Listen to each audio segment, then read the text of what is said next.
Hey guys, so you would have already seen my faves of 2018 and now we're going to be doing my fails, okay?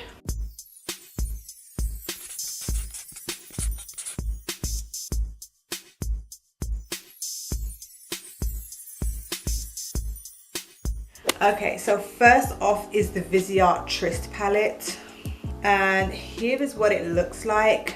And on my notes it says that it was not pigmented enough. I can't remember exactly how much this cost, but it was like, Viseart is like high-end kind of money, and it's like, if you're charging what you're charging, how is it that like this didn't do it for me. I've heard so many good things about their palettes, and I kind of feel like because everyone was bigging it up and making it sound amazing, I was expecting amazing, but what I got in the end was subpar. It was something that I could get from Morphe. I kind of felt like this is something that I can get from literally any brand. This was not spectacular, and I don't know if these palettes and their other palettes are different, because they do have palettes which are like oblong and the casing is see-through. Those ones are real expensive, okay? I don't know if there's a difference between those and these palettes, but I wasn't feeling what I got. I just kind of feel like there's no pigment.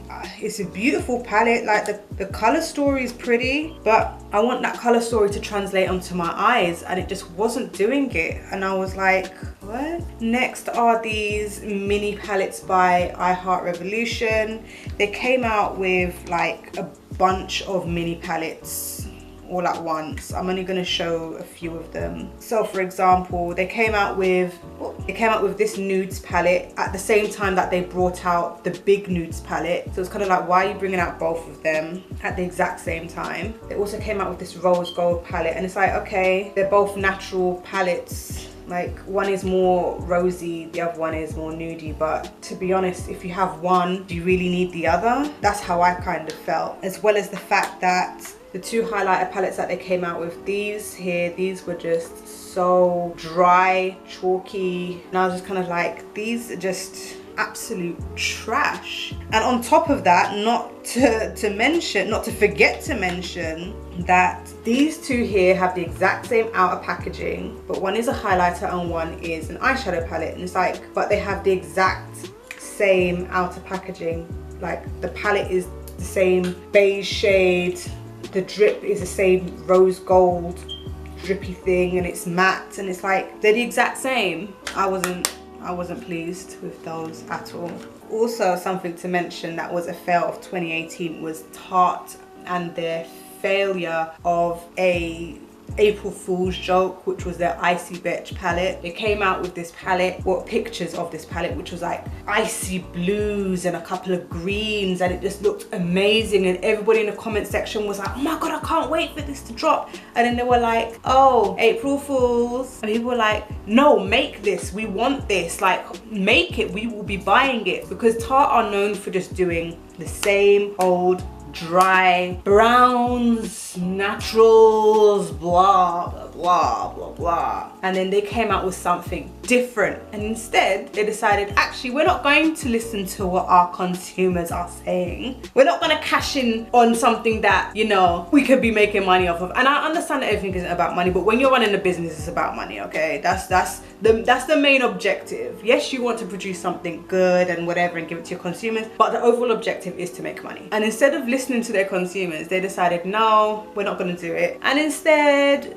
Shop Hush have, what is it called, the Atlantis palette or something, which is literally a dupe for the Icy Betch palette. And it's like, Tarte, you're stupid. You're stupid. That was a fail. Next was this eyeshadow stamp thing. This just did not work.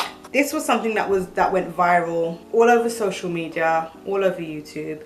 And basically what you're supposed to do is like put your concealer. You're supposed to be able to just stamp it on. No, it didn't work. It's basically so you can create a cut crease, because people like me at one point could not do a cut crease freehand. So this, you're just supposed to be able to put the concealer on, put it onto your eye, and bang, cut crease there, done, boom. Didn't work like that for me, son. Didn't work like that for me. And I'm so glad that I didn't spend like an arm and a leg on this, because this was complete and utter trash, okay? Don't buy this stupid product because it was that stupid. Next, I have the Smashbox Pinks and Palms palette. I saw this and I wanted this so bad. I wanted this so bad. Like, look at the color story though. Look at all that pink, and look at that green, that green and that pink together. Like, they really did it with the placement of the shades. Like, they really got that down, okay? When I saw this, I wanted it. And I decided, you know what, I'm gonna get it. As soon as it's available here in the UK, I'm gonna get it. And as soon as it was available here in the UK, I got it. And then when I brought it home, I was like, what is this? Like, what is this?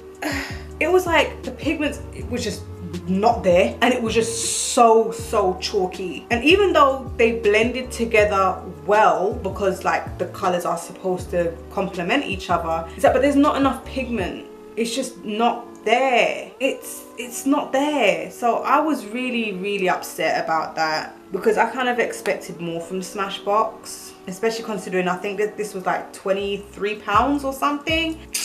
Wasting my goddamn money. Oh, something else that we should remember throughout the year. Do you remember when Huda got rid of her rose gold palette and then came back with the rose gold remastered? Oh, she upset a lot of people doing all of that. And I would have been so irritated if I had purchased her rose gold original palette and then not long after the remastered comes out, I would have been furious. So she upset a lot of people doing that. And I have to say that, you know, I feel like that was really shady. That was stupid shady. Anyway, so next on the hit list is the Body Shop Strawberry Smoothing Face Mist. Now this is supposed to be, so you're supposed to be able to use it like however you want. So if you just wanted to refresh your own skin without any makeup on, or if you wanted to use it on top of your makeup, then you're supposed to be able to use it like that. And now this smells absolutely divine. And I do actually want to get another one, only because of the way that it smells. But when I use it on top of my makeup, it makes it look messy. It's almost like it starts to melt it a little bit. It tends to distort it a bit. And it's like, but you're supposed to be able to use it over your makeup, not just on your own skin. So it's kind of like, how like make that make sense. Like, please make that make sense, because it's not making no sense to me. It smells gorgeous and I would love to just spray it around my house. It's one of those scents like you want to be able to come through a door and just be welcomed by it, but that's great, but I want to be able to use it on my face as well, and this just did not do what I wanted it to do. So I ended up just using it on like my brushes when I wanted to wet my brush, when I'm putting on like a shimmer eyeshadow or whatever. But as for using it on my face as like a setting spray or whatever, it's a write-off. Do not bother to get this if you are intending to use it for your makeup. You're just going to end up destroying your makeup and you're going to be annoyed. Lastly is the Lemonade palette by Dominique Cosmetics. Okay.